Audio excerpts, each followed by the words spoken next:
Ce mardi 12 septembre, RMC Story propose le second numéro de Brisons le tabou. Incarné par Laurie Pestet.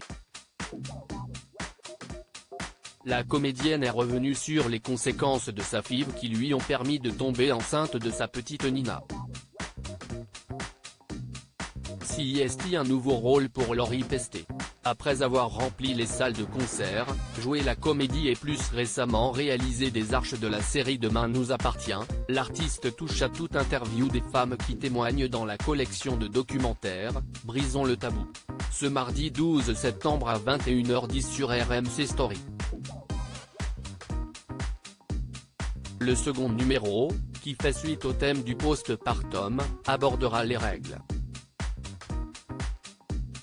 Parmi les problématiques abordées, il y aura celle de l'endométriose, une maladie que l'actrice connaît bien.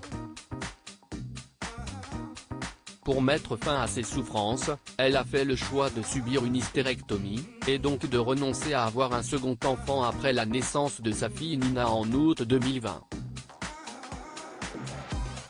Avec mon compagnon, on était sûr de nous. On fait des métiers où l'on s'absentait régulièrement. Donc il faut pouvoir s'organiser, et je ne me voyais pas repartir dans le processus de FIV, révèle-t-elle à l'occasion d'une interview accordée à Télé Loisirs.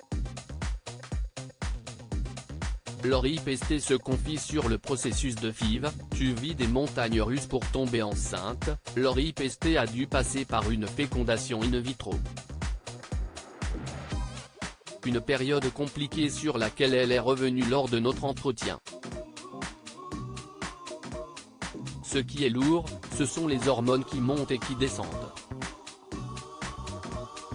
Tu vis des montagnes russes, si c'est-à-dire qu'au niveau du corps, tu as chaud, tu as froid, un coup, tu es bien, un coup, tu n'es pas bien, un coup, tu rigoles, un coup, tu pleures, un coup, tu as envie de sauter par la fenêtre tellement tu es en dépression. Moi je l'ai vécu et c'était vraiment ça. Sa grossesse n'a pas non plus été de tout repos. Elle confie avoir eu des nausées tout le temps les 3 premiers mois. Les seuls moments où je n'avais pas, si est quand je mangeais. Du coup, je mangeais tout le temps, raconte-t-elle.